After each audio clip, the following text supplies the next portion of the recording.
Welcome to Two Travel Dads Podcast. Here we share our favorite destinations, travel tips, stories from our adventures, and tips for saving money. Be sure to subscribe and check out our detailed show notes at twotraveldads.com/podcast-episodes.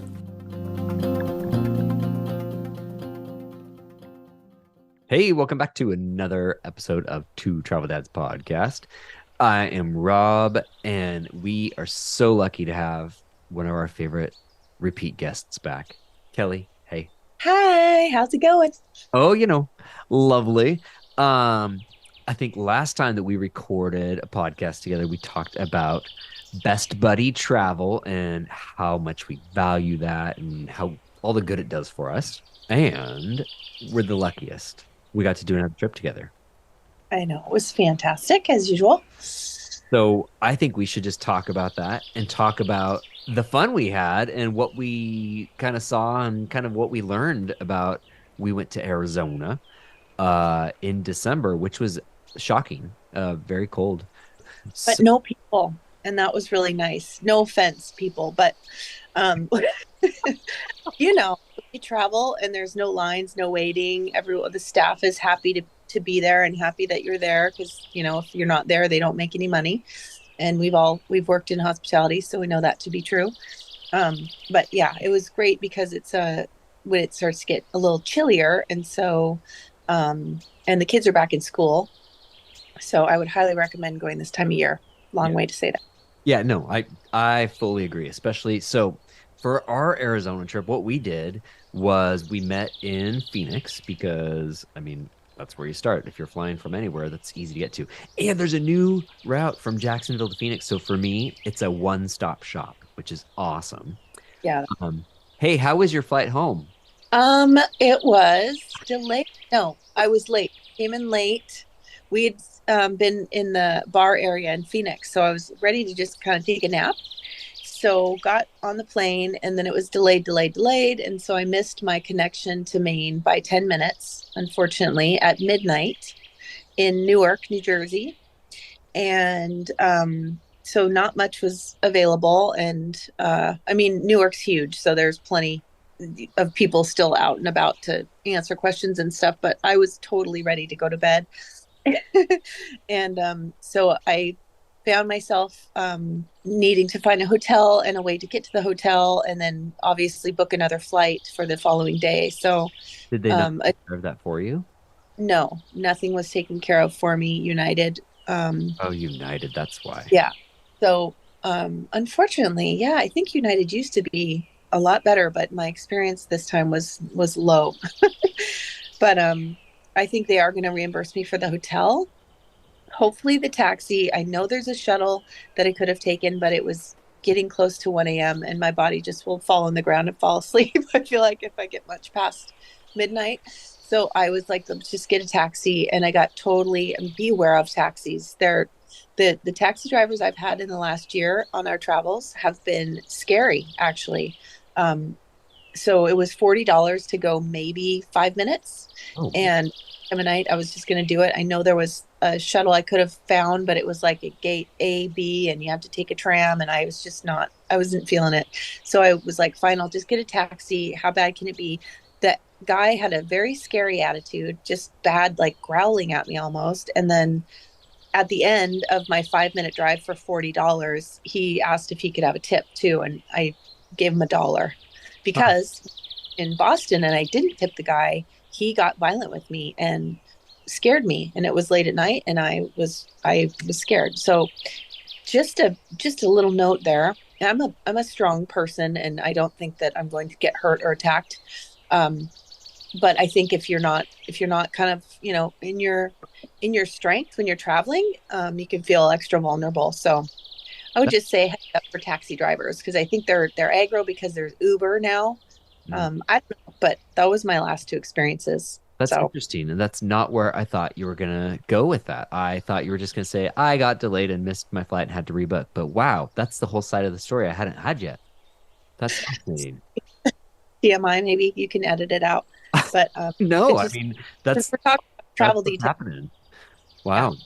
Well, and we've had bad luck. Like in January when we went to Hawaii and came home, remember it was the day that the FAA computers had that like ransomware thing, and then we got grounded in LA and we missed that, and we had to sleep overnight on the floor.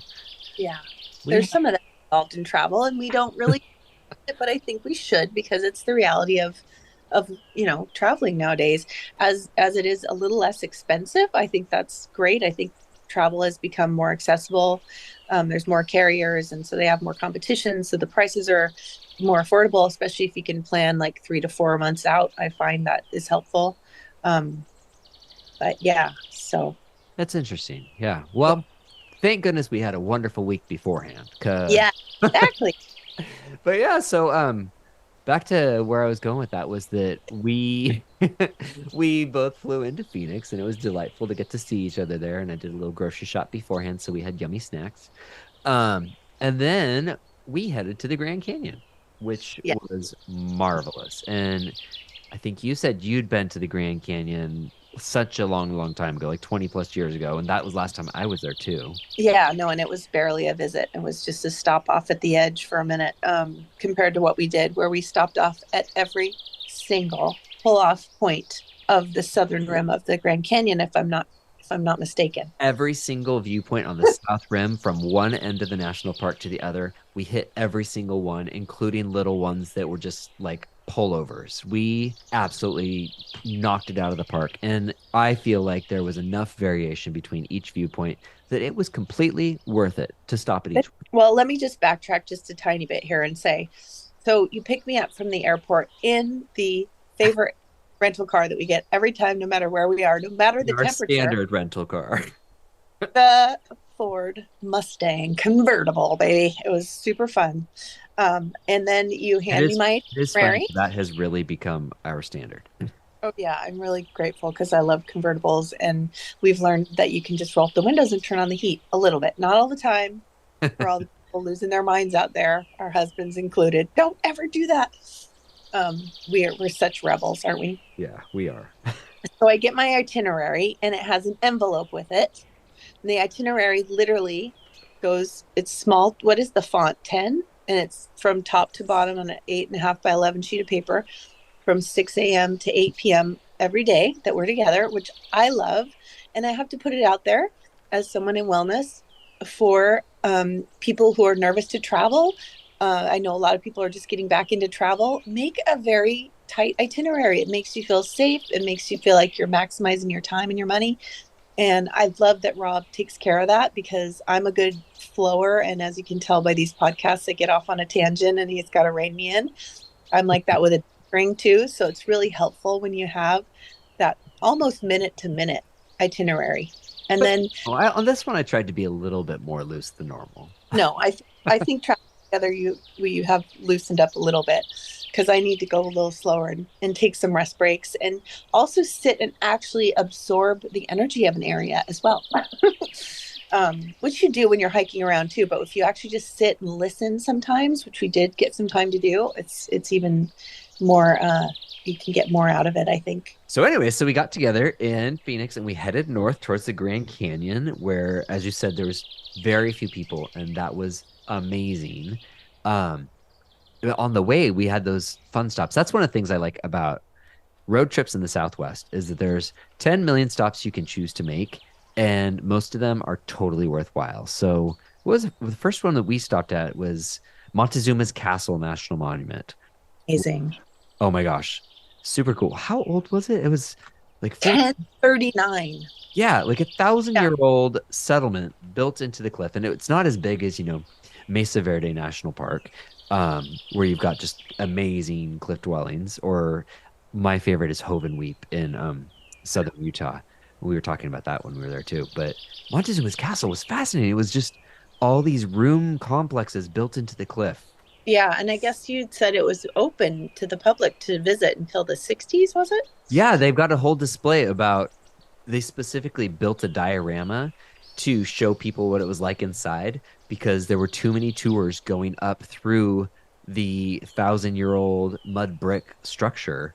So now you just get to view it from below. But apparently until the 60s, yeah, you used to be able to actually go through it, which Fascinating. Can we build houses that last for 1,000 years anymore? Curious. Well, I think that with 3D printing that they do for houses now, where they have like the concrete 3D printers, Wow. I think that might be something that is a possibility. But I don't 'Cause think it'll be as I- cool. what would be left of our civilization in 1,000 years? I think our patio. Garbage.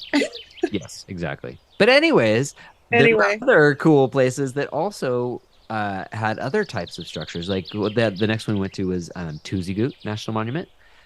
beautiful. Super easy to kind of pair all these things together. And it was Yeah. totally different because that one was kind of, I don't know, would you call it in the middle of the plateau or Kind of in the middle of Tucson and um, surrounded by cacti. It was kind of in a lower valley though, so I can imagine it would be better for wind and yeah, it was in the Verde Valley, which is also the whole wine region of Arizona. So you're right, that wasn't a valley. have to go back. We will have to go back to do our wine tasting because Cottonwood looked like the coolest little town that we just Yeah. drove through and didn't stop. But yeah, so we need to stop so we can actually do all the cool little towns and not just all the historic sites. Yeah. Because, I'm yeah, in. a lot to see in Arizona. There is. Yeah. But with that, because we made all these awesome stops, we got to the Grand Canyon after dark, which is fine because we got up early the next day. We did it at the site at the right time as well. We Yeah. were right on sunrise. That's what, yeah, both. You have to do both because the shadows are changing, the colors change. It's magical. It's the word. So for the sunrise, because we did sunrise at the Grand Canyon 2 different days, did you like Yavapai Point, which was the first morning, the windy morning, or Maricopa Point better? Which did you think gave you the better view, the better experience? Which would you pick if you were Well, going to do they again? were both very different, I'll say. Yavapai, you're actually down in the canyon and the wind is ripping through, nuclear wind. And I was feeling it. It was really cool. It was literally cool, but also just to watch be in, that's just a different perspective, I guess, is the long way to say what I'm trying to say. The Yeah, short way the try short to way say. to say what you're trying to say. It's Yeah. totally a different perspective because, I mean, especially I think with our first morning, that was the first that we'd even seen the canyon, so we're kind of overwhelmed in Um, general. yeah. And then to have 20-degree wind blow up through your underpants really is What are you exhilarating. doing? No, I think we definitely need to go back during the summer so we could experience the other end of that. Because I mean, we've done now, I think the low that we hit was 21 degrees, and then it got into the mid 60s, high 60s in the daytime. From So, like in the early morning to 70, mid 70s in the afternoon. So oh, did it definitely get that warm? Oh, there you have it. yeah, the second view spot, what did you call that one? I forgot. Maricopa Point. Maricopa. Maricopa was more atop of the canyon, and there was a lot more people there Yeah. because it wasn't quite so cold and windy. And that was outstanding. You could see much more of looking down at that angle. You could see more of the shadows and the colors, I think. Yeah. Yeah. And I think one of the things that made our first viewpoint, the Yavapai Point, so windy is because right there it's kind of like a funnel. And so the wind just pulls through, funnels through, and then blasts you versus Maricopa Point, where being up high, like you're saying, it's more of like looking out over the plain. I And will say I got some wonderful photos at Yavapai because you do look like you're standing on top of the world there. So definitely hit that for some great photo shots yeah, too. gosh. Nice And photo. one of the other cool things about visiting in the wintertime was that we actually got to drive on the Southern Rim Road all the way out to Hermit's Rest, which in the summertime when it's super busy, that's closed to regular people, and you have Oh, a shuttle bus. yeah, no, we went right up to it and it was very cool. Yeah, So that I, was awesome. And then we also got a screaming deal on our hotel at the Grand Canyon, which was lovely. The Yavapai Lodge, it was I guess I kind of describe it as like a renovated roadside motel kind of. yeah, it had kind of that smell a little bit, but just to get the idea of what it's like, I think that's how some people know what I'm talking about. But it was perfect too because you're not really there. As long as the bed's comfortable and you feel safe and you've got a shower and a toilet, I mean, you're going to be out in the Grand Canyon. Don't worry about your room too much. And the Yavapai, the lodge was lovely. All the servers, I think, is what really stood out to me. We went there 2 mornings in a row, especially because they had those gluten-free chocolate chip pancakes that I was so excited about. And that had the prickly pear syrup on top. Oh my gosh. I'm still thinking about it. Can you tell? I can tell. I can tell. And you really enjoyed those. So much food joy there. They have a really nice gift shop. They also have a take and go kind of spot where you can just grab your lunch for the day, put it in your backpack, and just be gone from the property all day and out into that amazing park. It's really beautiful to drive around and stop at every single stop. Do it. It's And I worth think the thing that surprised me about Grand Canyon National Park as an adult, because last time I was there as a little kid, is that even though we didn't have our kids with us, I know exactly how I would visit that park if the kids came with us next time. Like, there's lots of little hikes that you can do. There's some really intense hikes. You can kind of really pick and choose what sort of experience you want to have. And it's all beautiful. And there's lots of services all over the place. And it. super easy. One of the most user-friendly national parks I've been to. Definitely. And we also stopped off at, I think, almost every one of the lodges to check out and take a photo or two or, feel it out, walk around. Yeah. Almost all of them, I believe, had their own walking trail too, right?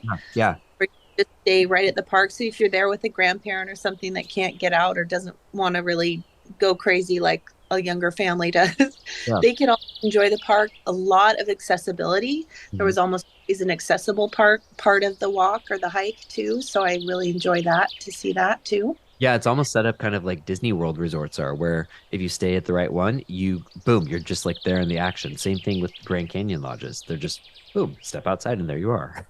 Yeah, very impressed with the services and the accessibility for sure. Yeah. And then, gosh, once we were done there, I feel like we crammed so much into 6 days or 7 days, however long we were there. As per the usual for Yeah, us. as per the usual, we really know how to work an itinerary. We stopped at, gosh, Wapatki National Monument and saw more ancient dwellings. That was the place that had the blowhole, the natural AC. Oh, right. Yeah, that was fascinating. So from the center of the earth or whatever, wherever it comes from, a Yeah, they just crack. built their village space over that like shaft that just goes deep into the bowels of the earth where there's always cold air blowing and it's just this natural AC for the village. Amazing. Brilliant. Love that. Yeah. And then gosh, Phoenix wasn't thrilling because that was just for me that was my work trip and you got to enjoy, the garden and do your spa stuff. But Yeah, a nice pool on, was it the fourth floor? A nice okay. pool. We stayed at the Sheraton Downtown, which was delightful. It was perfect in the middle of everything. Yep. I We went. gotta say, it's nice having business traveler hotels because they know that business travelers don't want to be traveling, and so they make it really pleasant. Yeah. Yeah, they had a nice gym.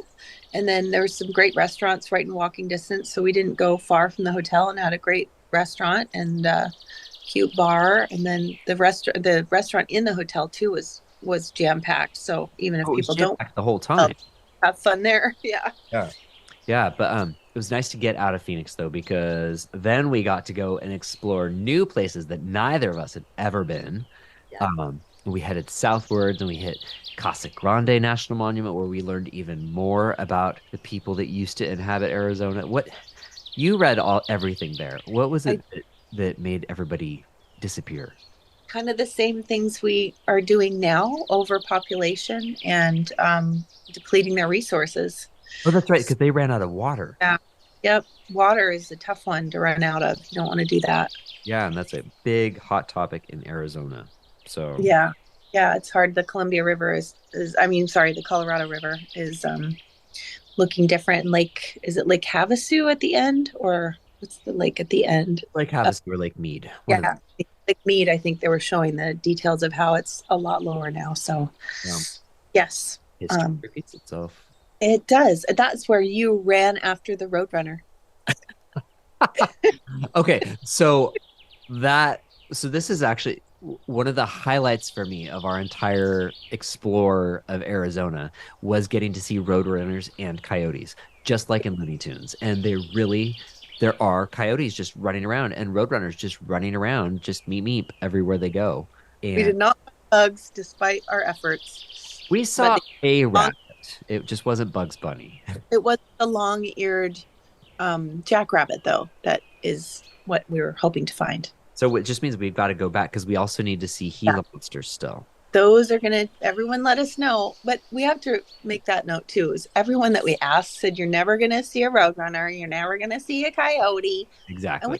because you just have to work at it. You have to You get have out to there, want it really bad. want it. You have to think like a roadrunner.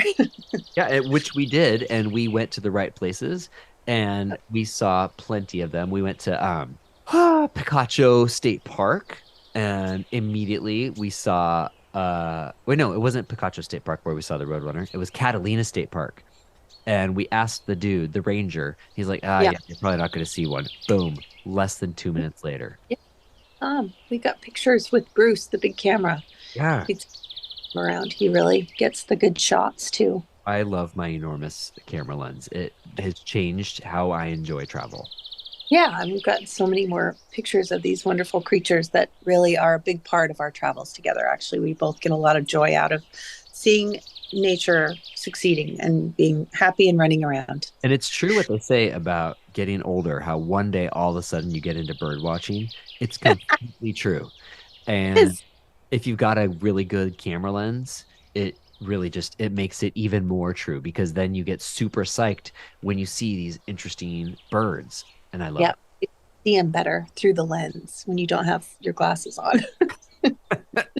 But then, hey, remember where else we saw a Roadrunner where they said we won it was in Saguaro National Park, which was awesome. What was your favorite thing about Saguaro National Park? Just all the variety of cacti. I'm fascinated by that plant. It's just not there to make friends. Every cactus is so spiky, and it's kind of amazing that they are like that. I don't know, something about how they are. Yeah, so Saguaro National Park was interesting. So it's kind of like a couple other national parks where it's got kind of different units. Like there's the Red Hills side, and then there is the Tucson mountain side. So it's split into two, and they're not close together. Like it took us like 45 minutes to go from one to the other. Yeah, that was a little confusing. But they were super different. Like one of them, the first one, the Tucson mountainside, that's where we started, had a really amazing visitor center. That was beautiful. Yeah, that was very modern and well, and they both had a nice movie that you could just watch again for accessibility purposes. It's nice. And you can just get the idea of the place, and then the curtain opens and there it is. I like that. So they do that at St. Helens too. Oh, I haven't done that in forever. Yeah. So you get a little history, and you get, the flora and fauna information, and they're usually, the movies are like 10 to 15 minutes. And when it's hot outside, they're usually in a AC theater. So that's nice too. Yeah. Oh God, it gets really, really, really hot down there because Saguaro National Park is in Tucson. So think about being toasty in Arizona and double it. Yes. And I loved that we were there for sunset. That was really beautiful. I know you got some great shots of the cactus at sunset. I got some amazing shots of cactus at sunset. And the trick of that, like if you're thinking, gosh, I want to go to this national park and do photography, the trick is really kind of getting down low so that you can really place those silhouettes of the just amazing cactus against the changing sky. And I really learned the hard way that you don't want to get too low. Because there are cactus everywhere, and sometimes you are so focused on the giant ones that you don't see all the little ones that stab you in the leg and go through your jacket and stab you in the back of the arm and in the shoulder and the hand. Oh, honey, yeah, you got kind of hurt. It was just like Wile E. Coyote when he gets tested by the Roadrunner. I could hear you from like a mile away. You were yelping like a little coyote out there. I was being so careful, and it just I don't even know how I did it. It was everywhere. They're so spiky and sharp. You can't, like you tried it because we're curious, and we go, what's that going to feel like? Ouch, that hurt. Both of us did it. Yeah, and I mean, some of them, it's funny. So we bought the cactus guide, and I was looking through it yesterday trying to pinpoint what it was that got stuck in me. And there are so many different types of cactus with the tiniest, sharpest little spikes that I don't even know what I pulled out of my leg and what I pulled out of my arm. Like, all I know is they didn't have the hooks on the end. And there was barely any, but it was doesn't take much. And we were curious. I don't know if you looked it up. Did they put a little bit of poison or anything I into? haven't looked that up. No. It felt like it was pretty irritated for a while. But, Both of I'm us. allergic to everything, so I was probably just allergic to something touching my skin. That could be. There's that. But no, that was I really enjoyed that. And I really enjoyed our second half of that day at Saguaro National Park because it is just doing that whole, the scenic loop through the Red Hills district. It was gorgeous. You just drive at like what, 5 miles an hour and watch the animals. And we heard all those coyotes. Ah, We saw a coyote cross the road and do his business in the middle of the road. Remember that's that? true. Yeah, we learned Um, that coyotes poop like cats. yeah, and he scratched the dirt on top of it. It was hilarious. And he created this huge dust cloud, inspected his business, and then trotted off. It was Wile E. Coyote making an appearance. Ah, good times. The park that we were at with the nice picnic shelters. Oh, that What was was that? Casa Grande National Monument. That's a nice. That was a nice walk too. That was what was it, like a mile and a half, 2 miles, one way. I think you're thinking of something different than I'm thinking of. Where I would took the phone call and you Oh, no, walked back. that was Saguaro National Park. That was on the Red Mountain side. We did the Yeah, yeah, that was a good. Valley View Trail that just basically cuts through the middle of the park. Because it's such a small national park as far as like what's accessible to people, um, the trails aren't insane and they're totally doable if you are prepared. Yep, exactly. Water, more water than you think you need. And also just a random thing. I had to take a phone call and I got service there. So if you're someone who's like working remotely and you still want to do hiking and take your call, maybe that's some dad the podcast too, is where there's good service. I know Chris probably always has that information too, but that was helpful because I didn't know if I was going to be able to do it since Yeah. we were in the park. Well, it's Just interesting because also up at Grand Canyon National Park, there was strangely good service, which yeah. I didn't expect because that's so far from anything. But Yeah. yeah, both parks, it's not like we want to encourage anybody to get out No, in nature and sit on your laptop, but it absolutely. strangely But worked. have to, right? I know Chris does that a lot. So Yeah. that might be something to add into your information. I think people might appreciate is where you can get service Yeah. in parks. So, Yeah. Well, so actually, it's funny because our friends, Tammy Lee and John, yeah. they run Tammy Lee Tips and Park Ranger John. One of the things that they're always really good about with articles on Park Ranger John, which is all about national parks, is how is the cell service and where Yeah. can you get Wi-Fi in a national park? Because that really has become a huge thing with people being more location independent Yeah, and wanting to work out of remote places like that. exactly. I think that's it. Hybridized work and play. I love it. Great way to work in a shout out for our friends. Hey, shout out. Was there anything else about? Oh, well, you know what? We have to save it for a different episode because we only have a couple minutes left. But we are going to have to talk about Sedona because I think you're the right person to talk about Sedona. You Oh, had a yeah. different impression of it than I did.